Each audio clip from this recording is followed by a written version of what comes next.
Taiwan this week is bustling, and for a good reason. SEMICON Taiwan 2025 just wrapped up, bringing together more than 1,000 companies, tens of thousands of visitors, and the kind of announcements that remind us why this island sits at the center of the global technology map. The government is taking big numbers. NT 6 trillion, by the way, in projected semiconductor and AI output this year. And the expo floor was full of optimism about everything from photonics and quantum tech to AI-driven robots. If you just look at that, it feels like the future is wide open.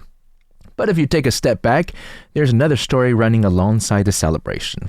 President Lai and Vice President Hsiao both made it clear this week that Taiwan's future isn't just about chips. It's about resilience. They constantly talk about building a non-red supply chain, meaning one that's less exposed to China, and about AI becoming Taiwan's next big economic engine, with 1 million new workers trained to power it. SMEs, that's small and medium enterprises, are being told to merge, scale up, and tap a sovereign wealth fund to reach overseas markets. At the same time, security experts are warning that Taiwan's energy lifeline could be choked off without a shot fired, leaving the island to choose between keeping the lights on at home or keeping fabs running. So this week's question isn't just how big can Taiwan go, it's also how strong can Taiwan stand.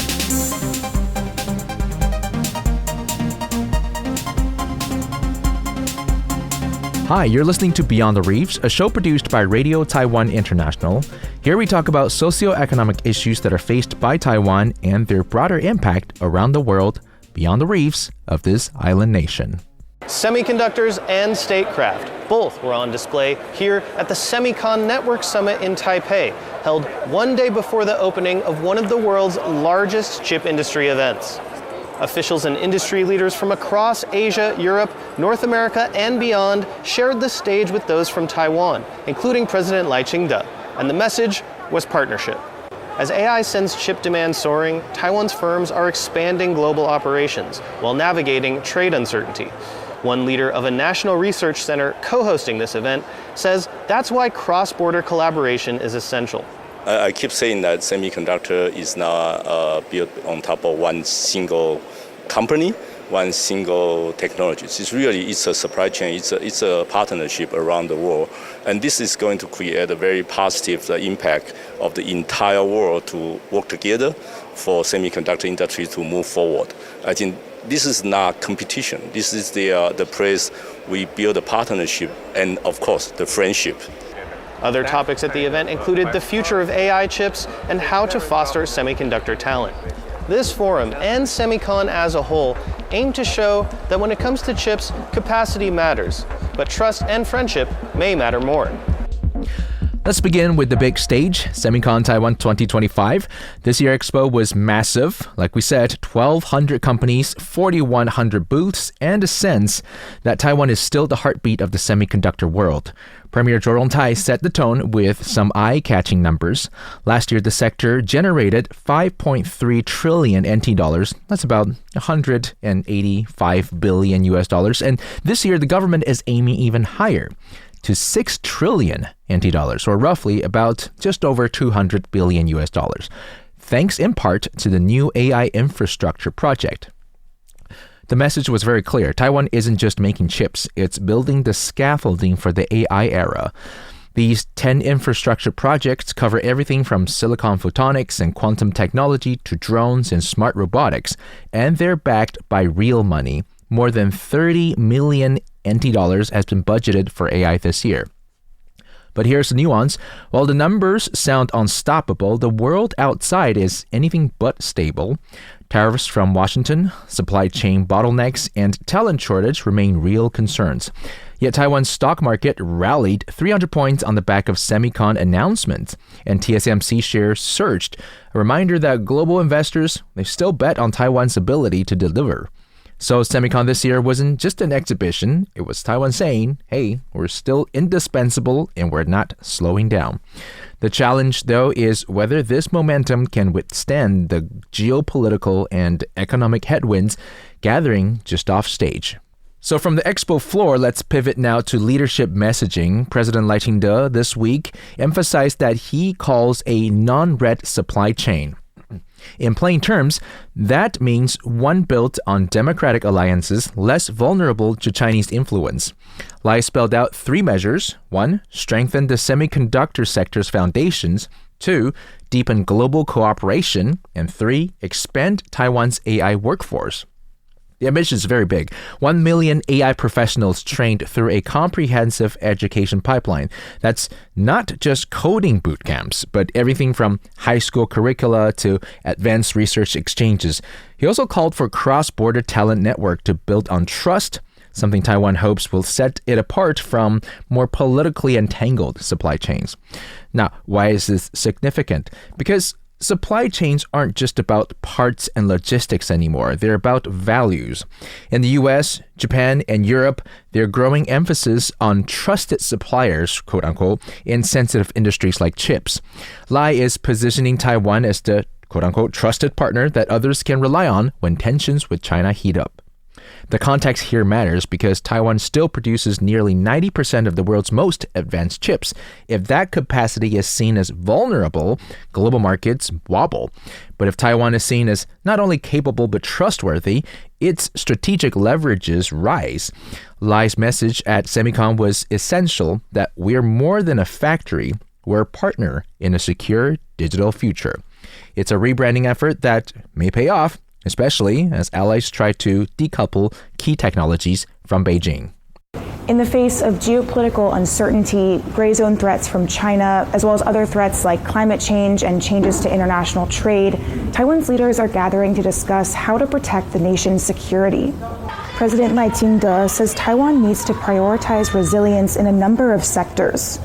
Lai also said Taiwan needs to prioritize securing the semiconductor supply chain, which Taiwan plays a central role in, as well as digital and communications security.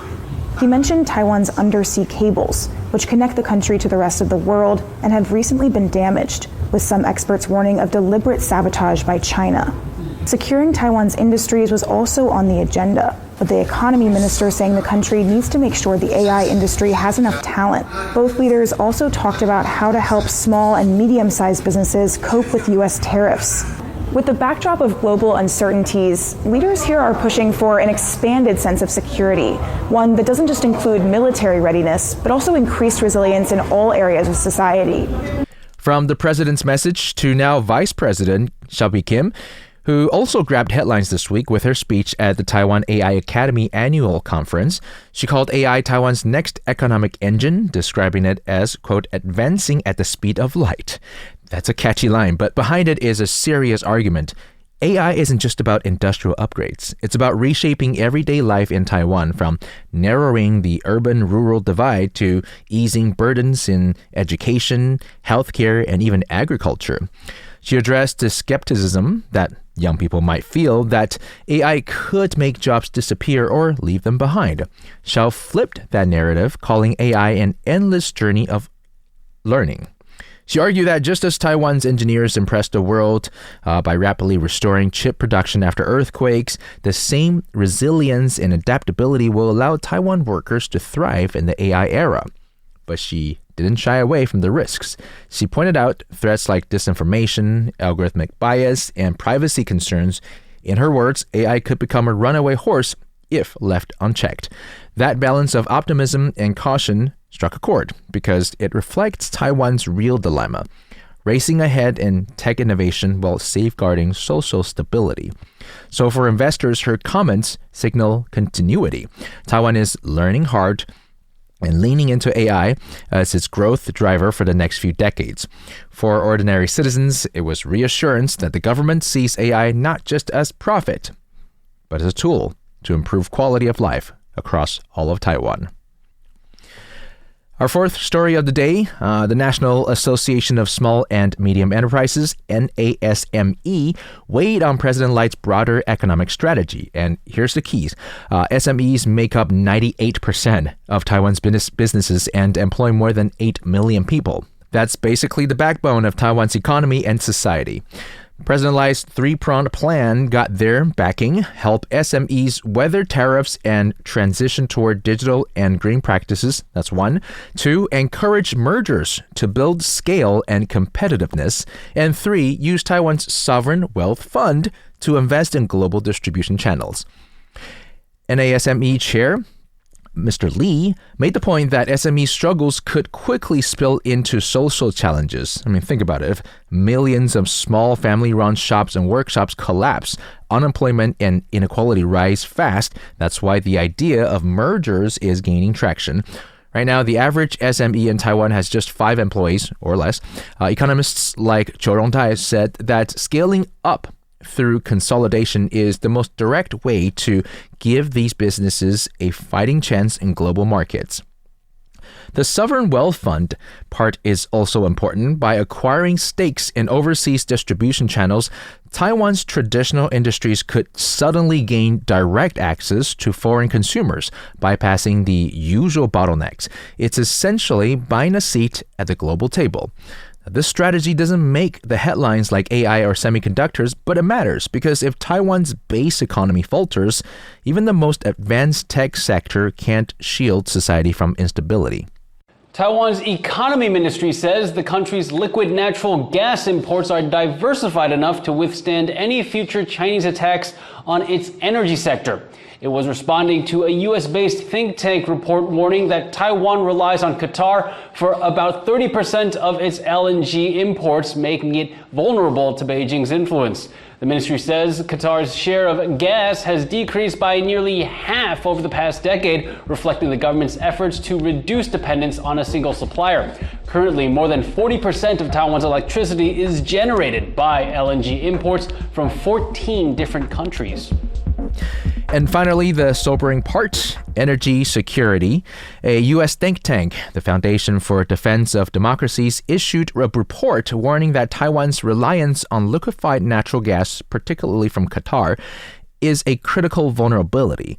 Last year, Taiwan imported 21 million tons of LNG, with nearly half of its electricity coming from this singular fuel source. And here's the kicker, all of it is imported with very limited storage capacity. So the FDD simulation showed how China could use economic and cyber warfare to choke Taiwan's energy lifeline without firing a single shot, they quote. By blocking shipping routes or targeting infrastructure with malware, Beijing could force Taipei into impossible choices: keep hospitals powered or keep semiconductor fabs running. Now, this isn't just theoretical. In July, FDD held a tabletop exercise in Taipei where these scenarios played out, and the results were alarming. The report urged Taiwan to diversify away from Qatar, pursue U.S. contracts, even at a higher cost, ramp up renewables, and consider nuclear power. Energy has long been Taiwan's Achilles heel, to be honest. TSMC alone already consumes close to 8% of the island's electricity. At AI factories, data centers, and electric vehicles growth, and demand is skyrocketing. Without stable supply, all the optimism from SEMICON or AI conferences risk being undermined by simple physics. No energy, no industry. It's a reminder that resilience isn't just about chips or diplomacy. It starts with keeping the lights on. The majority of Taiwan's energy is imported. The new FDD report suggests relying on Chinese allies might pose a risk to Taiwan's energy security. How does Taiwan shape its natural gas import policy? It has always treated energy supply as an economic rather than a national security issue. Prior to 2022, Taiwan's third largest LNG supplier was Russia. I think the fact that Taiwan was dependent on Russian energy is certainly an indication of the economic considerations rather than the geostrategic and political ones. But I think that's going to have to change. Certainly we see that there's increasing public attention to the potential consequences of a blockade or an attack by China. So I think if you think about it, provision of energy is one of the most fundamental public goods that a government and utilities can provide. So the government's inability to provide it is really an indication of regime failure. So I think a blockade, energy disruption would certainly be a justification for Beijing to use force to compel unification. So that's why it's so important for Taiwan to get its energy security and its energy resilience correct, and not just think of energy as a purely economic problem. So instead of purchasing from the supplier with, the lowest price or the shortest transportation time, then I think Taiwan now has to increasingly consider broader national security relationships. Will additional deals with the United States or other unofficial allies help secure Taiwan's energy supply? So for the last 3 years, the U.S. has been providing an increasing amount of LNG to Taiwan on long-term contracts. And reportedly, Taiwan is in discussion with U.S. businesses to increase the capacity for the U.S. to export more LNG to Taiwan. And I think that's a very positive development. It certainly is in line with Taiwan's security requirements, certainly in line with the political objectives of the Trump administration. So that'll further and deepen the U.S.-Taiwan economic and security relationship. Are there any realistic steps Taiwan can take to boost its energy security? I think the August 23rd referendum that failed to pass indicated that there's very strong public support for nuclear power in Taiwan. About 75% of the voters supported it. So I think nuclear power is really a very, very elegant solution for Taiwan's energy security. It does a couple of things for Taiwan. It enhances energy resiliency and security. It's in line with Taiwan's climate goals. It creates a steady base load that complements wind and other renewable energy sources that can be irregular based on wind or solar. And nuclear energy is a pretty mature technology, and the reactor designs that Taiwan has used historically have proven to be very safe. And I think also very important is that Taiwan has the human capacity, the human capital and expertise to benefit from nuclear energy. As we close this week's conversation, let's come back to SEMICON Taiwan, because that's where so many of these threads converge. I had the chance to show up at SEMICON and interview Dutch journalist Marc Hijink, who wrote a book called Focus, the ASML Way. ASML, or ASML, is one of the biggest manufacturers of semiconductor lithography tools, which are the tools that are used to produce semiconductors. And so he reminded us of something easy to overlook, that Taiwan's chip story isn't just domestic, it's deeply international. The TSMC ASML partnership is more than a business arrangement. It's a symbiotic relationship that's defined global semiconductor race. ASML supplies the most advanced lithography machines, and TSMC's willingness to push those tools to their limits has given it an edge that companies like Intel and Microsoft once had but lost. That collaboration has become a strategic pillar of Taiwan's rise. But Hijink also made clear that this partnership now sits in the crosshair of geopolitics. U.S. pressure has already stopped the Netherlands from selling certain machines to China, cutting ASML's China revenue nearly in half. And yet, both ASML and TSMC are pressing ahead, diversifying, de-risking, and expanding to places like Arizona, Munich, and Japan. It's a survival strategy, but it also shows the trust that's built between them, where TSMC goes, ASML follows. The warning, though, is talent. Machines alone don't build the future. People do. Without enough skilled engineers, neither Europe nor Taiwan, and certainly not the U.S. workforce, can sustain this momentum. And if history has taught us anything, it's that shutting China out could spur it to catch up faster. So the conclusion is this: Taiwan's resilience isn't just about energy or tariffs. It's also about alliances and the trust that binds companies, countries, and people together in a world that's splitting apart. On the other hand, Taiwan's resilience is being built not just on its labs and conference halls, but in its energy policies, its SME workshop, and its ability to weather tariffs. Every piece matters, because if Taiwan can keep that balance, it won't just remain the chip maker of the world. It will secure its role as a trusted, indispensable partner in the global economy. I'm Joey Chow, and this is Beyond the Reefs. We'll see you next week.